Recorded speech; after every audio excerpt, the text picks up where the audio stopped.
Welcome everyone to the Chelsea FC Kerala YouTube channel. നമ്മൾ ഇന്ന് discuss ചെയ്യാൻ പോകുന്നത് ചെൽസി FC വേഴ്സസ് ലിവർപൂൾ ബ്രിഡ്ജിൽ നടക്കാൻ പോകുന്ന നാളത്തെ കളിയുടെ പ്രിവ്യൂ ആണ്. നമുക്കറിയാം ലാസ്റ്റ് രണ്ട് കളിയിലും നമ്മുടെ റിസൾട്ട്സ് വളരെ മോശമായിരുന്നു. ഈവൻ സ്റ്റോക്ക് ഗെയിമിനെതിരെയായാലും ലീഗ് കപ്പിൽ സ്റ്റോക്ക് ഗെയിമിനെതിരായാലും കഴിഞ്ഞ വീക്കെൻഡിൽ വെസ്റ്റ് ഹാമിനെതിരായാലും റിസൾട്ട്സ് ഞാൻ വീണ്ടും ഊന്നി പറയാണ് റിസൾട്ട്സ്. കാരണം performance was much better compared to the early part of the season. കാരണം നമ്മുടെ പെർഫോമൻസ് നന്നായിട്ട് ഇമ്പ്രൂവ് ചെയ്തിട്ടുണ്ട്. പിന്നെ ജോസെ മൗറിഞ്ഞോ പ്രസ് കോൺഫറൻസിൽ പറഞ്ഞ പോലെ തന്നെ പ്ലെയേഴ്സ് നന്നായിട്ട് ഫൈറ്റ് ചെയ്യുന്നുണ്ട്. പക്ഷേ ഇപ്പോഴും നമ്മുടെ കട്ടിങ് എഡ്ജ് അത് മിസ്സിങ്ങാണ്. പിന്നെ ലക്ക് ഫാക്ടർ ഇല്ല. ഓക്കെ, നമ്മൾ ചെൽസി വേഴ്സസ് ലിവർപൂൾ ബ്രിഡ്ജിൽ നടക്കുക എന്ന് പറയുമ്പോൾ Jose Mourinho versus Jürgen Klopp. നമുക്കറിയാം ജർഗൻ ക്ലോപ്പ് ഒരു വളരെ പാഷനായിട്ടായിട്ടുള്ളൊരു മാനേജറാണ്. സെയിം ആസ് ജർഗൻ ക്ലോപ്പിൻ്റെ ഒരു സ്റ്റൈൽ ഓഫ് പ്ലേ എന്ന് പറഞ്ഞു കഴിഞ്ഞാൽ ഡോട്ട്മുണ്ടിൽ അദ്ദേഹം ഉണ്ടായിരുന്ന സമയത്ത് ഗെഗൻ പ്രസ്സിങ് എന്നാണ് ആ സ്റ്റൈലിന് പറഞ്ഞിട്ടുള്ളത്. ഗെഗൻ പ്രസ്സിങ് എന്ന് പറഞ്ഞാൽ എപ്പോൾ പൊസിഷൻ ലോസ് ആവുന്നു എത്രയും പെട്ടെന്ന് വീണ്ടെടുക്കുക. അത് ഒപ്പോണൻറ്റിൻ്റെ ഹാഫ് ആയി കഴിഞ്ഞാലും അവരുടെ സ്വന്തം ഹാഫ് ആയി കഴിഞ്ഞാൽ എപ്പോൾ ബോൾ പൊസിഷൻ മിസ്സായി കഴിഞ്ഞു എത്രയും പെട്ടെന്ന് ഫാസ്റ്റായിട്ട് സ്പീഡി ആയിട്ട് റിക്കവർ ചെയ്യും. പിന്നെ കൗണ്ടർ അറ്റാക്കിങ്. ഇത് രണ്ടുമാണ് അവരുടെ സ്റ്റൈൽ ഓഫ് പ്ലേ. ഡോട്ട്മുണ്ടിലുണ്ടായിരുന്ന സമയത്ത് ഗോഡ്സെയും റോയ്സും ഒക്കെ ഉണ്ടായിരുന്നു. ഇപ്പോൾ ലിവർപൂൾ സൈഡിനെ അദ്ദേഹം ആ ഒരു ലെവലിലോട്ട് കൊണ്ടുവരികയാണ്. പക്ഷേ lot of work to do. ഒരുപാട് വർക്ക് ചെയ്യും. നമ്മുടെ കാര്യം എടുത്തു കഴിഞ്ഞാൽ കൗണ്ടർ അറ്റാക്കിങ്ങിനെ എതിർത്ത് നിൽക്കാൻ വേണ്ടിയിട്ട് നമ്മുടെ ഡിഫൻസ് അത്രയും സജ്ജമല്ല എന്നാണ് എനിക്ക് തോന്നുന്നത്. അപ്പോൾ മൊറീനിയോ നല്ല ഒരു കൺഫ്യൂഷനിലായിരിക്കും ആഹാരനെ കളിപ്പിക്കണം ഡിഫൻസിൽ. കാരണം Zouma and the right back attack വൈസിൽ നമുക്കൊന്നും തരുന്നില്ല. സോളിഡാണ് ഡിഫൻസിൽ. ബാബ റഹ്മാൻ ഒരുപാട് മിസ്റ്റേക്സ് വരുത്തി. കാരണം ഏർലി ഡേയ്സ് ആണ് ആൾക്ക് പ്രീമിയർ ലീഗിലായാലും. അപ്പോൾ ജോസെ മൗറിഞ്ഞോ നല്ല കൺഫ്യൂഷനിലായിരിക്കും ഡിഫൻസിനെ സെലക്ട് ചെയ്യാൻ. Mikkel had A superb game against Stoke City in the league cup. പക്ഷേ അൺഫോർച്ചുനേറ്റ്ലി നമുക്ക് ലക്ക് ഉണ്ടായിരുന്നില്ല, തോറ്റുപോയി. അപ്പോൾ മിക്കേലിനെ ഇറക്കണോ, മാറ്റിച്ച് സസ്പെൻഷൻ കഴിഞ്ഞ് വരുന്നുണ്ട്, മാറ്റിച്ചിനെ ഇറക്കണോ, അല്ലെങ്കിൽ മിക്കേൽ റമീറസ് കോംബോ കൊണ്ടുപോകണോ, മാറ്റിച്ച് റമീറസ് കോംബോ കൊണ്ടുപോകണോ, കൺഫ്യൂഷനിലായിരിക്കും ജോസെ മൗറിഞ്ഞോ. നമ്മുടെ നമ്പർ 10 റോളിൽ ആറിനെ കളിപ്പിക്കണം എന്നുള്ളതിലും ഒരു കൺഫ്യൂഷനായിരിക്കും. കാരണം സെസ്ക് ഫാബ്രിക്കാസ് പിന്നെ ഇഞ്ചുറിയും തിരിച്ചു വരാണ്. സെസ്ക് ഉണ്ട്, ഹസാർഡ് ഉണ്ട്, വില്യൻ ഉണ്ട്, പെഡ്രോ തിരിച്ചു വരുന്നു എന്നാണ് എനിക്ക് തോന്നുന്നത്. അപ്പോൾ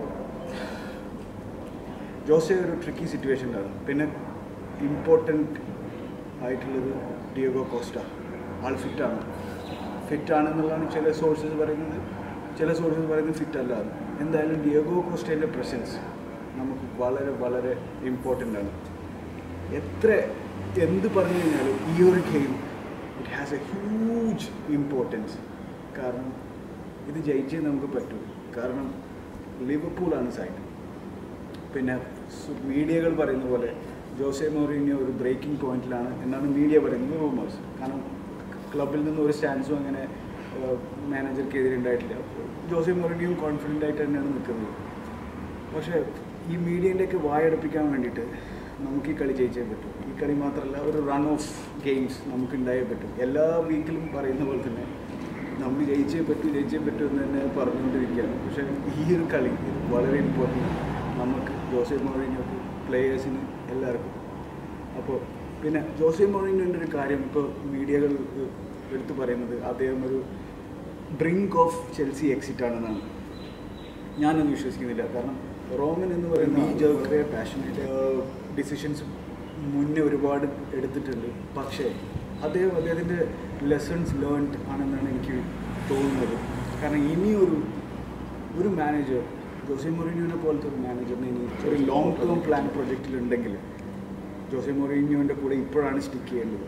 പിന്നെ അത് മാത്രമല്ല, ജോസെ മൗറിഞ്ഞോൻ്റെ കാര്യം എടുത്തു കഴിഞ്ഞാൽ അദ്ദേഹം ഇതുവരെ ഫെയിലിയർ ടേസ്റ്റ് ചെയ്യാത്ത ഒരാളാണ്. ഇങ്ങനത്തെ ഒരു സിറ്റുവേഷൻ ആദ്യമായിട്ടാണ് അദ്ദേഹം ഫേസ് ചെയ്യുന്നത്. അപ്പോൾ ഇങ്ങനൊരു സിറ്റുവേഷൻ ഫേസ് ചെയ്യുമ്പോൾ അതിൽ നിന്ന് ഒളിച്ചോടാനോ അല്ലെങ്കിൽ ക്ലബ്ബ് സാക്ക് ചെയ്യപ്പെടാനോ അദ്ദേഹം നിൽക്കുമെന്ന് തോന്നുന്നില്ല. കാരണം അങ്ങനെ ചെയ്തു കഴിഞ്ഞാൽ അദ്ദേഹത്തിൻ്റെ കരിയറിൽ ഏറ്റവും വലിയ തോൽവിയായിട്ട് തോന്നും. ഇത്രയും വലിയ ഈഗോ ഉള്ളൊരു മനുഷ്യന് അങ്ങനെ ഒരു തോൽവി സഹിക്കാവുന്നതിൽ അപ്പുറമായിരിക്കും.